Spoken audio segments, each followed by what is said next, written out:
আসসালামু আলাইকুম। আপনারা দেখতে পাচ্ছেন এবছর খুব সুন্দর সূর্যমুখী ফুল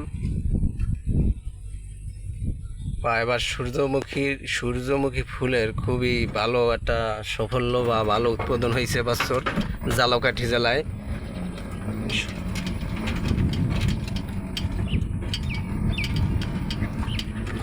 আপনারা নিশ্চয়ই দেখতে পাচ্ছেন এবছর সূর্যমুখীর যে ফলন ঝালকাঠি জেলায় খুব সুন্দর আপনার বাম্পার ফলন হয়েছে।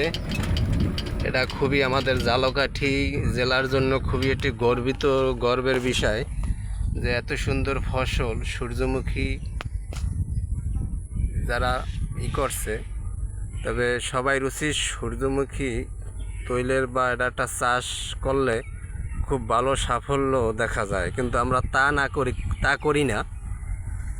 বরঞ্চ আমরা এটা দিয়ে আমরা জমি কেটে নষ্ট করে রেন্ডি গাছ, আম্বুল গাছ, এইসব হাবিজাবি গাছ লাগাই। তা না করে যদি কৃষি যদি দেয় বা সূর্যমুখী বা অন্য, তাইলে খুব দেশে ভালো সাফল্য বা দেশে অর্থনীতির যে ঘাটতি অনেকটাই পূরণ হয়, কিন্তু আমরা তা করি না। তবে জমি কাটা থেকে বিরত থাকবেন সবাই, এই আশা করে আজকের মতন শেষ করছি। আল্লাহ হাফেজ।